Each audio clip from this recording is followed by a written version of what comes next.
الحمد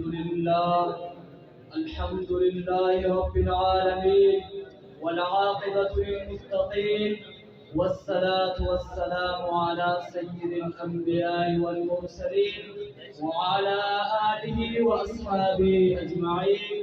أما بعد فأعوذ بالله من الشيطان الرجيم. بسم الله الرحمن الرحيم. سبحان الذي أسرى بعبده ليلا من المسجد الحرام إلى المسجد الأقصى. صدق الله العظيم. جلتا ہے فلسطین چلو آگ بجھائے، جلتا ہے فلسطین چلو آگ بجھائے، ظالم کے گریبان پر اپنے ہاتھ بڑھائے. آپس کے مسلمانوں تفرق کو مٹاؤ، آپس کے مسلمانوں تفرق کو مٹاؤ، سب مل جاؤ قبلہ اول کو بچاؤ. میرے واجب الاحترام منصب پر بیٹھے ہوئے منصفین حضرات اور علماء کرام اور طلباء کرام، السلام علیکم ورحمۃ اللہ وبرکاتہ. آج اس بابرکت محفل میں جس موضوع کو لے کر آیا ہوں بیت المقدس کے عنوان سے معنون ہے.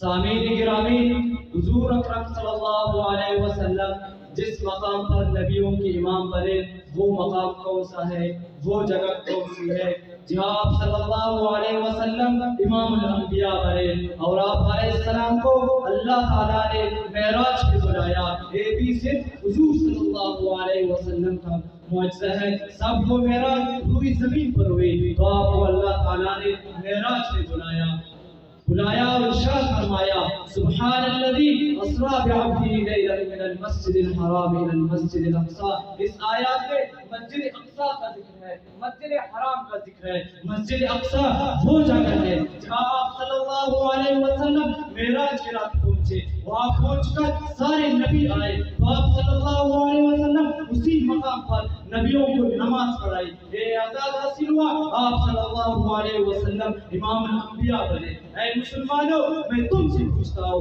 کیا مسجد اقصی تمہارے لیے ہے؟ بتاؤ مسجد اقصی تمہارے لیے ہے؟ کتنے سال ہو گئے وہاں یہودیوں نے قبضہ کیا ہوا ہے، کوئی اس کے حق میں آواز نہیں اٹھاتا، کسی کے دل میں غم پیدا نہیں ہوتا، کوئی اس کے لیے روتا نہیں. اے مسلمانوں، اگر کوئی تمہاری چھوٹی سی زمین کو قبضہ کر لے تم اس کے ساتھ لڑنے مرنے پہ تیار ہو جاؤ گے. اے مسلمانوں، ہم سے مسجد اقصی چھن گئے، ملک شام چھن گئے، ماں اور بہنوں کی عزت چھن گئے. کوئی نہیں ہے جو ہاتھ اٹھا کر دعا کر سکے یا رب سے کہہ دے اے اللہ میں اس امت کے لیے صلاح الدین ایوبی بننے کے لیے تیار ہوں.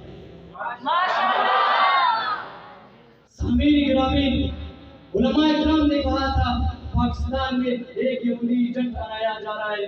ایک دن کہا جائے گا پاکستان میں اسرائیل کو تسلیم کر دیا ہے.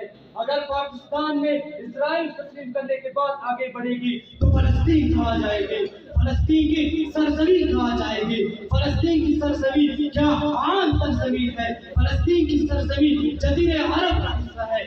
اور جناب رسول اللہ صلی اللہ علیہ وسلم نے فرمایا اخرج الیہود من جزیرۃ العرب، یہودیوں کو جزیرہ عرب سے نکالتے رہو. کیا فلسطین اور غزہ کے یتیم بچے اور بچیوں کے خون تمہیں پکار رہا ہے، وہاں کے بے بس ماں اور بہنوں کے خون تمہیں پکار رہا ہے، وہاں کے شہداء کے خون تمہیں پکار رہا ہے. ہمیں چھوڑ کر بیت المقدس کو چھوڑ کر تم کس طرح اسرائیل کو تسلیم کر رہا ہو؟ اس خون میں آج دنیا کو پیغام دینا چاہتا ہوں کسی ماں راج بھی اسرائیل کی ناجائز وجود کو تسلیم کرنے کی جرات نہیں ہے. ماشاءاللہ. سامعین گرامی، ہمارے آج اس مقابلے میں فلسطین کو خلافیت پیش نہیں کر رہے ہیں.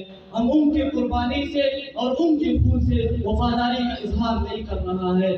جہاں ان کی مشن کو آگے بڑھانے کا عہد کر رہا ہے وہاں ہم آج پاکستان کے سرزمین پر ان مقابلوں کے ذریعے سے فلسطین کی مجاہدین اور غزہ کے غازیوں کو بھی یہی پیغام دینا چاہتا ہوں. اس مارکے اقصی میں پاکستان کا بچہ پاکستان کا ہر شہری، پاکستان کا ہر شہری، پاکستان کا ہر نوجوان آپ کے ساتھ اسرائیل کے خلاف شان شان کرے ہیں. آپ کو انشاءاللہ تعالی کبھی بھی تنہائی محسوس ہونے نہیں دیں گے.